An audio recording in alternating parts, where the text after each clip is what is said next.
Probably everyone has played at least once.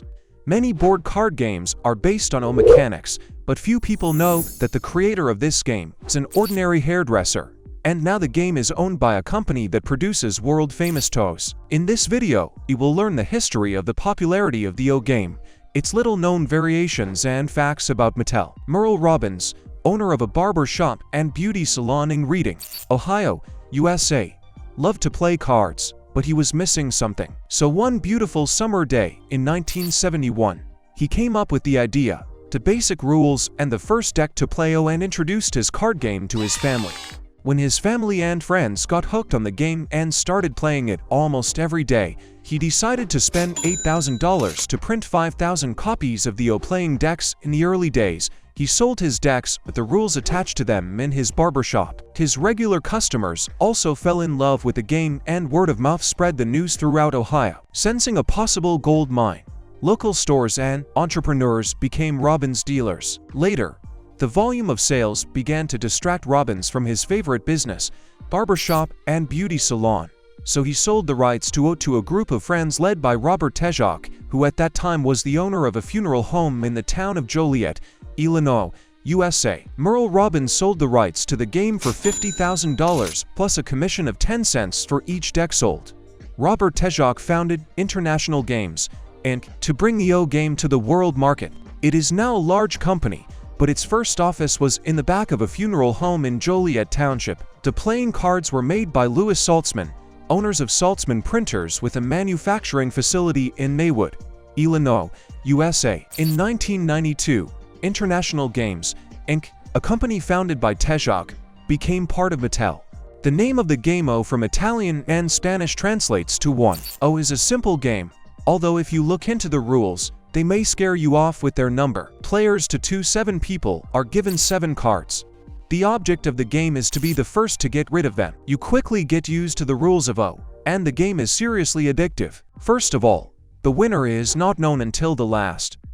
Even if one player has 2 cards and the other has 20, the game can go on for a long time. At first, it may seem like the game is based on luck around what cards you're going to be dealt, but then strategies are found. And the goal of the game becomes not only to get rid of cards, but also to create a situation where your opponent collects an armful of cards.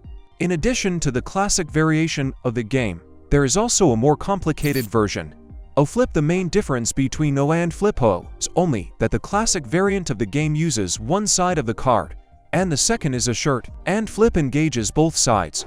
If at a certain moment the partner in the game uses a bonus, then all players move to the opposite side of their cards and the game can dramatically change. By the way, when scoring at the end of the game, flip cards are valued at 20 points. In Flip, the sides of the cards are called light and dark by the outer rim of the card, as the middle is colored in a certain color given to each card. The dark side uses both the usual color numbers and bonus numbers, among which there are. Playing Flip is more interesting because the game is constantly changing due to the fact that players use a flip card, and even if the victory was almost in your hands, with the next move everything can change dramatically. Few people know, but has another version, DOS. This version of the game is more suitable for young children, because for adults it is not so interesting because it has no expression, pitfalls in the form of different bonus cards. There is also a difference in the rules. Cards are dealt 7 each, but as the first move, not 1 but 2 cards are dealt, and you can cover any of them. In this case there is one more pleasant moment. Each card can be covered not 1, but 2, forming in the sum the necessary number. This is a useful moment for children, teaching them simple addition skills. In addition to the game company, Mattel produces many other toys known to us all.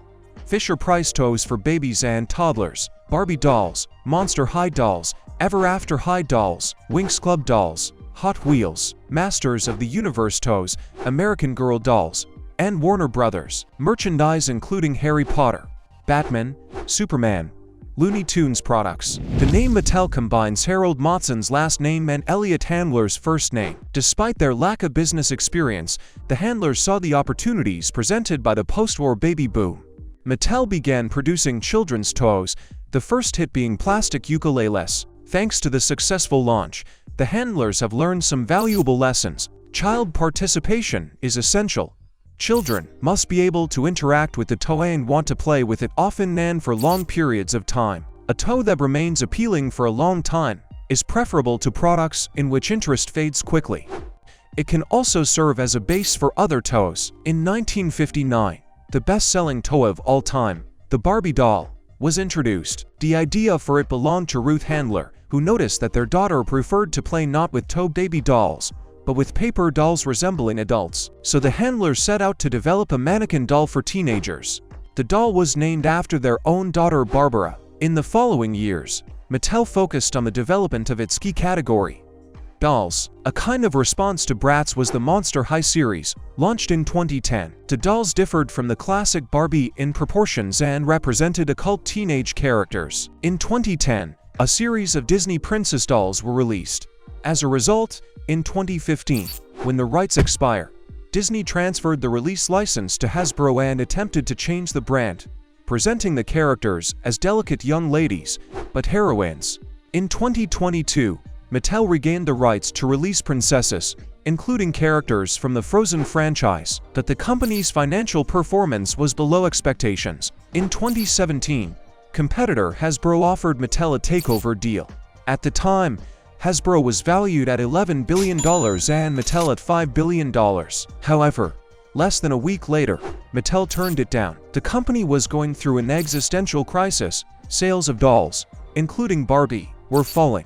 In 2018, Mattel decides to restart the strategy, changing the image of Barbie and other well-known brands. In the same year, the Mattel Films division was created within the company to produce feature films featuring Mattel toy characters. The first of these will be released in July 2023. The Barbie movie has already garnered attention on social media and social networks, and Mattel hopes the hype will reflect well on its financial results. The company's stock has fallen 10% over the past year, and its valuation is just $7 billion. By comparison, the capitalization of perennial rival Hasbro is $9 billion, but the stock has lost more than 22% of its value over the same period. According to analysts, despite the movie, Barbie sales will remain flat this year. However, this is just the beginning. According to The New Yorker, there are as many as 45 movies in production. Mattel has announced 17 so far. So what is the secret of the success of O? It is a game with simple rules that even children can master. This game can keep the attention and interest of players for hours due to the fact that until the last minute it is not clear who will win. If you want to relax your mind or teach your children to count in a game form, then DOS is the right game for you. If you want to have a good time with friends and have fun, then the Classico, your choice. If there is a desire and excitement to play a long intense game, then the ideal option is O Flip. This game will satisfy all tastes and demands. Do you like the game O? What other card games with similar mechanics do you know? Write in the comments.